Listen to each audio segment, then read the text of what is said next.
तो आज मैं जो टॉपिक आपके साथ डिस्कस करूंगा उस टॉपिक से रिलेटेड ये एक बहुत ही अहम एमसीक्यूज है। और इस एमसीक्यूज में गलती के चांसेस आप समझ लें कि 99.9% हैं। क्योंकि एक हमारा बेसिक रटा सिस्टम चल रहा होता है और हमने कुछ चीज़ों को अपने जहन में बिठाया होता है और हम हमेशा एक्सपेक्ट करते हैं कि वही पेपर में आएंगी और हम उसका आंसर भी वही करते हैं जो हमने जहन में बिठाया होता है। लेकिन एग्जामिनर भी आपकी जहन के साथ खेल रहा होता है कि उसको पता है कि बच्चे ने ये चीज़ सोची होगी और उसने थोड़ी सी स्टेटमेंट बदल दी तो एमसीक्यू का आंसर बदल गया। सो क्वेश्चन क्या है हमारे पास, वो है what is source of oxygen for glucose during photosynthesis. जो प्रोसेस ऑफ फोटोसिंथेसिस है इसमें जो ग्लूकोज बनता है, इस ग्लूकोज के लिए ऑक्सीजन का सोर्स क्या है? ऑप्शन है हमारे पास वाटर, बीटा ऑप्शन है कार्बन डाइऑक्साइड, इसके अलावा चार्ली ऑप्शन है हाइड्रोजन सल्फाइड और डेल्टा ऑप्शन है both B and C.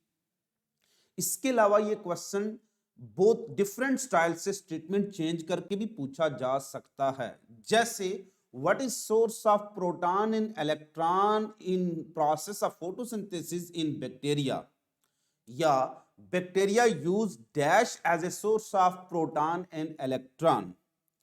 Which one the following is a source of proton in electron during the process of photosynthesis? Oxygen released during the process of photosynthesis come from which one of the following? इसके अलावा बहुत से question कि which one of the following are the reactant of photosynthesis in bacteria? सो इनके answer different होंगे। आपने इस topic को गौर से सुनना है, समझना है और उसके बाद इस क्वेश्चन का आंसर देखना कि कहां पर आपने मिस्टेक किया है और उसका करेक्ट आंसर क्या है। आज जो हम टॉपिक डिस्कस करेंगे वो है वाटर एंड फोटोसिंथेसिस, यानी कि फोटोसिंथेसिस में पानी क्यों इतना अहम है।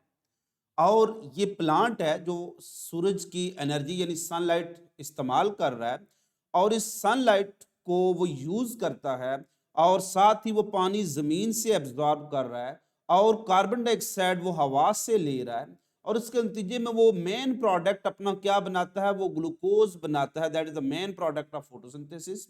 लेकिन वो एक चीज रिलीज कर रहा है किसमें, वो एनवायरनमेंट में, जिसको हम कहेंगे ऑक्सीजन। तो ये जो प्रोसेस है ऑक्सीजन का लेना और कार्बन डाइऑक्साइड, ऑक्सीजन का रिलीज करना और कार्बन डाइऑक्साइड का एब्जॉर्ब करना, इसको हम कहते हैं गैसेस एक्सचेंज, जो बाद में हम डिस्कस करेंगे। तो यहां पर हम देखेंगे कि ये जो पानी है वो फोटोसिंथेसिस में क्यों इतना आम है। अगर आप बोर्ड के पेपर में अपीयर हो रहे हैं तो ये क्वेश्चन डिफरेंट स्टाइल से आपसे जो एप्लीकेशन बेस्ड क्वेश्चन में पूछा जा सकता है। जैसे क्वेश्चन की स्टेटमेंट कुछ ऐसे हो सकती है कि plant uses water as a source of proton and electron, explain it. NADPH that is produced during the process of light reaction is actually produced by taking proton from water, explain it। इसके अलावा इसकी बहुत सी और भी heading हो सकती हैं या सिंपल आपसे पूछा जा सकता है right note on relationship of water and photosynthesis, how water is important in photosynthesis. इसमें से एक शॉर्ट क्वेश्चन बहुत ही इंपॉर्टेंट है जो अक्सर पूछा जाता है और वो है नील हाइपोथेसिस। वो क्या है, उसकी स्टेटमेंट आपको आनी चाहिए, उसकी ऑब्जर्वेशन का आपको पता आना चाहिए। सो स्टार्ट करते हैं हम आज के इस टॉपिक को। टॉपिक है हमारे पास वाटर एंड फोटोसिंथेसिस। अब आप फोटोसिंथेसिस की अगर जनरल इक्वेशन को देखें तो फोटोसिंथेसिस की जनरल इक्वेशन में देखें कि क्या यूज हो रहा है, कार्बन डाइऑक्साइड, पानी यूज हो रहा है और लाइट एब्जॉर्ब हो रही है, यूज हो रही है by the main pigment chlorophyll, और जो मेन प्रोडक्ट बन रहा है वो क्या है, ग्लूकोज है। ऑक्सीजन रिलीज हो रही है और साथ ही पानी एक इंटरमीडिएट प्रोडक्ट के सूरत में पैदा हो रहा है। अब ये जो ऑक्सीजन रिलीज हो रही है, यही ऑक्सीजन हवा में गई और इस ऑक्सीजन से एक लेयर बनी जिसको हम कहते हैं ओजोन लेयर। तो यही जो ऑक्सीजन रिलीज हो रही है during the process of oxygenic photosynthesis, ऐसी फोटोसिंथेसिस जो ऑक्सीजन रिलीज करती है उसको हम क्या कहते हैं, ऑक्सीजेनिक फोटोसिंथेसिस, जो तमाम फोटोसिंथेटिक ऑर्गेनिज्म में होती है एक्सेप्ट फॉर बैक्टीरिया जहां पर सल्फोजेनिक होती है। तो ये जो ऑक्सीजन रिलीज हो रही है ये बाद में ओजोन लेयर को भी बिल्ड इसी ने किया और इसी से एक और चीज इवॉल्व हुई, that is called aerobic respiration. और यही जो ऑक्सीजन है ये हमारी एटमॉस्फेरिक ऑक्सीजन का क्या है, आम जुज है। तो वो कहता है कि oxygen release during photosynthesis come from water. अब अगर हम ऑक्सीजन को देखें तो ये ऑक्सीजन कहाँ से आ रही है? ये ऑक्सीजन तो पानी के पास भी मौजूद है। प्रॉबेबली हो सकता है कि ये जो ऑक्सीजन पानी वाली है ये रिलीज हुई है, या ये ऑक्सीजन कहाँ मौजूद है? कार्बन डाइऑक्साइड के पास भी मौजूद है। सो शुरू में साइंटिस्ट के दरमियान एक तजाद चल रहा था, आपस में डिफरेंस जो उनमें पाया जाता था, ये जो डिफरेंस ऑफ ओपिनियन था साइंटिस्ट के दरमियान। कुछ साइंटिस्ट कहते थे कि ये जो ऑक्सीजन रिलीज हो रही है during the process of photosynthesis, ये पानी वाली जो पानी वाली ऑक्सीजन है ये पानी से एक्चुअली निकल के आ रही है। और कुछ ये कह रहे थे कि ये कार्बन डाइऑक्साइड से निकल के आ रही है। लेकिन ज्यादातर साइंटिस्ट इस हक में थे कि ऑक्सीजन जो रिलीज हो रही है वो कहां से आ रही है? पानी से आ रही है। तो यही पॉइंट इसमें इंट्रोडक्शन में लिखा है कि water release during photosynthesis come from water not from carbon dioxide and is an important source of atmospheric oxygen. यही एटमॉस्फेरिक ऑक्सीजन का एक इंपॉर्टेंट सोर्स है which organism need for aerobic respiration, जिसकी जो ऑर्गेनिज्म किस मकसद के लिए यूज करते हैं? During the process of aerobic respiration for obtaining energy to live. चूंकि एनर्जी कहां से मिलती है? रेस्पिरेशन। और रेस्पिरेशन में कौन सी रेस्पिरेशन मैक्सिमम एटीपी देती है? वो एरोबिक रेस्पिरेशन है। अब ये डिबेट साइंटिस्ट के दरमियान चल रही थी कि जो ऑक्सीजन है ये क्या पानी वाली है या ये कार्बन डाइऑक्साइड वाली है। इतने अरसे में एक साइंटिस्ट था जिसका नाम था वैन नील, उसने कुछ एक्स्ट्राऑर्डिनरी ऑब्जर्वेशन की। वो ऑब्जर्वेशन क्या थी? देखें कि कुछ साइंटिस्ट क्या कह रहे थे कि ऑक्सीजन जो रिलीज हो रही है वो कहां से आ रही है? वो कार्बन डाइऑक्साइड। तो इसने एक चीज ऑब्जर्व की। वो ऑब्जर्वेशन क्या थी कि फोटोसिंथेसिस इन बैक्टीरिया, बैक्टीरिया क्या करते हैं? कार्बन डाइऑक्साइड तो बैक्टीरिया भी यूज करते हैं, लेकिन वो पानी यूज नहीं करते, बल्कि पानी के बजाय क्या यूज करते हैं? H2S hydrogen sulphide gas use करते हैं। अब अगर हम एज्यूम कर लें कि ये जो ऑक्सीजन रिलीज हुई थी ये कहां से आ रही है? कार्बन डाइऑक्साइड से आ रही है। तो कार्बन डाइऑक्साइड तो बैक्टीरिया भी यूज कर रहे हैं, लिहाजा उनको यहां पर सल्फर के बजाय क्या रिलीज करनी चाहिए थी? ऑक्सीजन रिलीज करनी चाहिए थी। लेकिन बैक्टीरिया ऐसा नहीं करते, वो ऑक्सीजन रिलीज नहीं करते, बल्कि क्या करते हैं? सल्फर। और ये सल्फर कहां से आ रही है? ये H2S वाली है। तो ये ऑब्जर्वेशन की थी वैन नील ने। His observation was based on photosynthetic bacteria that uses carbon dioxide but do not produce oxygen. अब ऑक्सीजन अगर कार्बन डाइऑक्साइड से आती तो यहां पर भी ऑक्सीजन रिलीज होती। तो इस ऑब्जर्वेशन की बेस पर उसने ये एक हाइपोथेसिस बनाया था जिसको हम नील हाइपोथेसिस कहते हैं। तो what are the observation of Niel hypothesis? Short question आ सकता है आपसे। तो Niel observation was based upon photosynthetic bacteria that utilizes carbon dioxide but do not produce oxygen, instead they produce sulfur. अब ये H2S कहां यूज होता है? बैक्टीरिया के पास एक ही फोटो सिस्टम होता है, फोटो सिस्टम 1। ये यहां पर H2S को तोड़ते हैं, इसमें से इलेक्ट्रॉन निकालते हैं, प्रोटॉन निकालते हैं। ये इनके लिए यूज होते हैं, इनके लिए रिक्वायर्ड होते हैं। इन इलेक्ट्रॉन और प्रोटॉन को वो यूज करते हैं NADP को रिडक्ट करके NADPH बनाने में। और ये NADPH बाद में फिर सोर्स बन गया किसका? प्रोटॉन और इलेक्ट्रॉन का।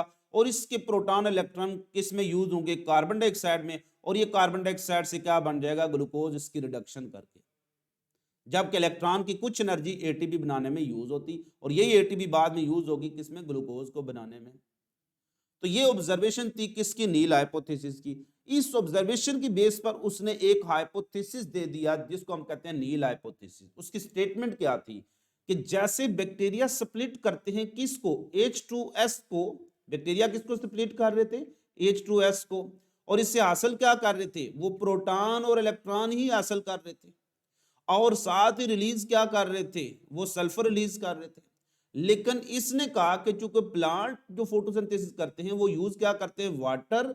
सो plant splits water as a source of hydrogen यानी proton, releasing oxygen as a by product. इस ऑक्सीजन की उनको फोटोसिंथेसिस में कहीं जरूरत नहीं है, लिहाजा वो इसको रिलीज कर देते हैं। This is called Niel hypothesis. अगर शॉर्ट क्वेश्चन आ जाए डिफाइन नील हाइपोथेसिस, तो आपने यही करना है कि plant split water as a source of hydrogen. किसके सोर्स के तौर पर? हाइड्रोजन, इलेक्ट्रॉन और proton, releasing oxygen as a by product. अब अगर हम देखें कि ये नील हाइपोथेसिस सही है या गलत है, तो इसके लिए हमें एक्सपेरिमेंट करने पड़ेंगे किसी भी हाइपोथेसिस को सही या गलत साबित करने के लिए। इसके लिए मैं दो ग्रुप ऑफ प्लांट बना लेता हूं, एक ग्रुप 1 है और एक ग्रुप 2 है। अब मैं चेक करने के लिए क्या यूज करूंगा? मैं ऑक्सीजन का नॉर्मल आइसोटोप के बजाय क्या यूज करूंगा? एक हैवियर आइसोटोप O18। क्योंकि ये रेडियो एक्टिव है, ये मुझे क्लियरली इसकी रेडिएशन से पता चल जाएगा कि ये किधर जा रहा है। तो इस लिहाज से हम क्या करेंगे कि ऑक्सीजन का एक हैवियर आइसोटोप यूज करेंगे, दैट इज कॉल्ड O18। ये हैवियर ऑक्सीजन यूज करके लेबोरेटरी के अंदर इसको कार्बन से रिएक्शन करवा के क्या बना देंगे?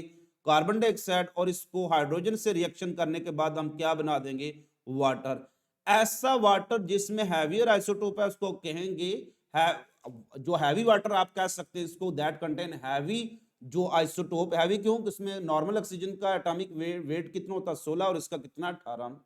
और इसी से जो कार्बन डाइऑक्साइड बनाई है उसमें भी ये क्या है? Heavier isotope of oxygen. तो सबसे पहले साइंटिस्ट ने क्या किया? उन्होंने वो कार्बन डाइऑक्साइड बनाई जिसमें नॉर्मल आइसोटोप के बजाय क्या था? हैवियर आइसोटोप ऑफ ऑक्सीजन था, O18। और पानी भी बनाने में कामयाब हुए जिसमें कौन सा आइसोटोप था? हैवियर ऑक्सीजन का आइसोटोप है इंस्टेड ऑफ नॉर्मल। अब हमारा हाइपोथेसिस क्या था कि plant split water as a source of proton, releasing oxygen as a by product. तो अगर ऑक्सीजन कहां से आ रही है? ऑक्सीजन अगर कहां से आ रही है? वाटर से आ रही है, तो जो ऑक्सीजन रिलीज होगी वो क्या आनी चाहिए? O18। और अगर कार्बन डाइऑक्साइड से आ रही है तो यहां से जो ऑक्सीजन रिलीज होगी वो क्या आनी चाहिए? O18। अब जो ऑक्सीजन रिलीज होगी हम देखेंगे वो किस तरह से है। इस लिहाज से हम क्या करेंगे? ग्रुप ऑफ प्लांट को ये वाटर दे देंगे that contain heavier isotope of oxygen, और एक ग्रुप ऑफ प्लांट को हम कार्बन डाइऑक्साइड दे देंगे that contain heavier isotope of oxygen. Group 1 को हमने कार्बन डाइऑक्साइड जो दी वो नॉर्मल हवा वाली दी, और ग्रुप 2 को जो पानी दिया वो नॉर्मल जो सॉइल में मौजूद था, नॉर्मल वाटर था। अब एक ग्रुप के पास हमारे क्या मौजूद है? पानी, ग्रुप 1 के पास, जिसके पास हैवियर आइसोटोप ऑफ ऑक्सीजन है। और ग्रुप 2 के पास क्या है? कार्बन डाइऑक्साइड, जिसके पास क्या? हैवियर आइसोटोप ऑफ ऑक्सीजन है। अब हम जो ऑक्सीजन रिलीज होगी वो देखेंगे। दोनों जो जार्स के अंदर से हम ऑक्सीजन लेकर उसको एनालाइज करेंगे कि कौन सी ऑक्सीजन रेडियो एक्टिव है। अगर ग्रुप 1 की जो ऑक्सीजन रिलीज हो रही है वो रेडियो एक्टिव है, तो इट्स मीन कहां से आ रही है? वो वाटर से आ रही है। और अगर ग्रुप 2 से आती तो वो कहां से आ रही है? कार्बन डाइऑक्साइड से। तो देखा गया कि ग्रुप 2 में जो ऑक्सीजन पैदा हुई वो क्या थी? नॉर्मल थी, क्योंकि वो पानी क्या यूज कर रहे थे? नॉर्मल। लेकिन जो ग्रुप 1 में ऑक्सीजन पैदा हुई वो क्या थी? हैवियर आइसोटोप, रेडियो एक्टिव, क्योंकि वो उन्होंने पानी कौन सा इस्तेमाल किया? वो हैवियर आइसोटोप का। लिहाजा रिजल्ट से कंफर्म हो गया कि oxygen release during the process of photosynthesis come from water, not from photosynthesis. अब बच्चों ने हमेशा ये ज़हन बैठा लिया कि जो ऑक्सीजन रिलीज हो रही है वो फोटोसिंथेसिस से आ रही है। What is the main source of oxygen that is present in atmosphere? तो वो पानी ही है। लेकिन अब उसने पूछ क्या लिया? उसने कहा कि oxygen that is part of glucose, इसका सोर्स क्या है? तो what is source of oxygen to produce glucose? तो ये जो ग्लूकोज वाली ऑक्सीजन है ये कहां से आ रही होती है? वो कार्बन डाइऑक्साइड से आती है, ये याद रखना। तो कार्बन डाइऑक्साइड के जो कार्बन और ऑक्सीजन दोनों किसका पार्ट बनेंगे? So what is source of carbon for glucose? वो भी carbon dioxide. What is source of oxygen for glucose? वो भी कार्बन डाइऑक्साइड। लेकिन what is the source of this hydrogen? तो वो क्या होगा? पानी होगा। तो source of hydrogen for glucose पानी है, source of carbon for glucose वो कार्बन डाइऑक्साइड है, और source of oxygen for glucose क्या? वो भी कार्बन डाइऑक्साइड है। सो oxygen of carbon become part of glucose, जबकि oxygen of water is release during the process of photosynthesis as a by product. So oxygen, water की जो oxygen है वो photosynthesis में यूज नहीं होती, लेकिन कार्बन डाइऑक्साइड की ऑक्सीजन यूज हो रही है। अब आपका वो कंसेप्ट क्लियर हो गया होगा कि क्या क्या इंपॉर्टेंट सोर्स हैं। सो कंक्लूड हम करते हैं। सो वाटर क्या है? दस one of the raw material, एक मेन इंपॉर्टेंट रिएक्टेंट को हम रॉ मटेरियल भी कहते हैं। तो फोटोसिंथेसिस का इंपॉर्टेंट रॉ मटेरियल क्या है? वो एक पानी है।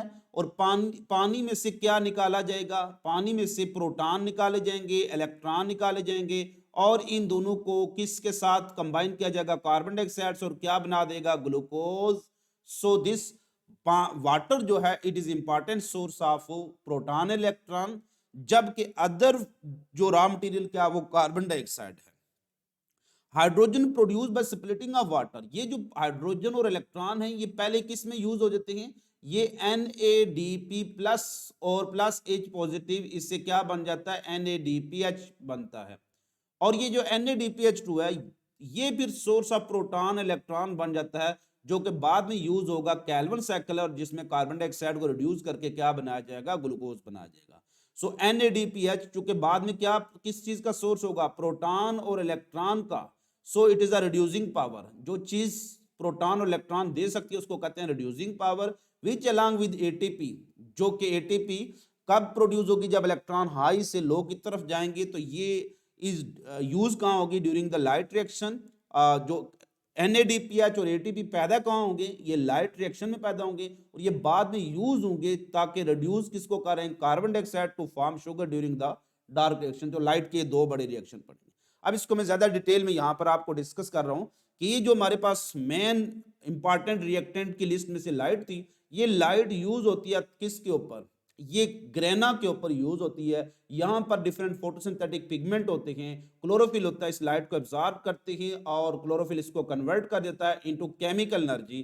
तो साथ ही यहाँ पर क्या यूज होता है? पानी। तो पानी भी कहाँ यूज होगा? वो लाइट रिएक्शन में। इस पानी से क्या निकाला जाएगा? Oxygen as a by product निकल जाएगी, और इसके प्रोटॉन और इलेक्ट्रॉन कहाँ लेगा? NADP पॉजिटिव लेकर किस में कन्वर्ट हो जाएगा? NADPH में।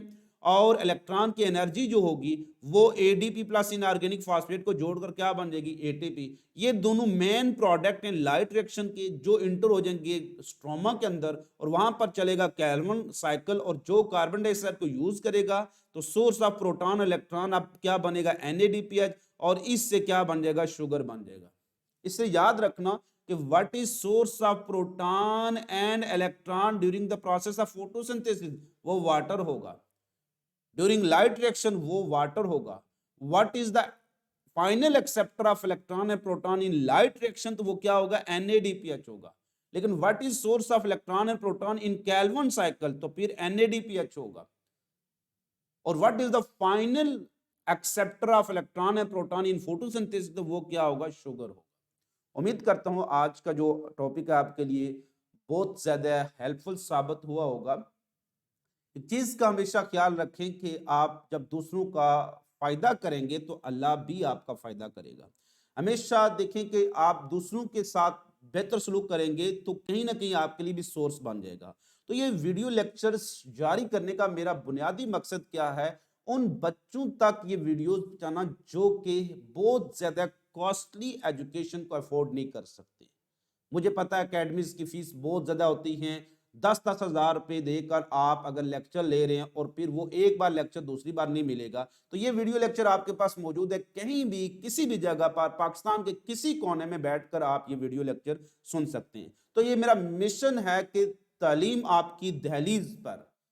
तो इंशाल्लाह मैं इसको एक्सपेंड करूंगा आस्ता आस्ता से कि हमारे उन तबकात को जो अफोर्ड नहीं कर सकते, बहुत ज़्यादा हमने एजुकेशन को कॉस्टली कर लिया है, उस तक ये तालीम पहुंचाई जाए। तो इसमें आपने मेरा साथ देना है, मेरा साथ बटाना है। आप अपने उन कोलीग्स को तलाश करें जो कि बेचारे तरस रहे हैं कि उनके पास कोई सोर्स नहीं है पढ़ने का।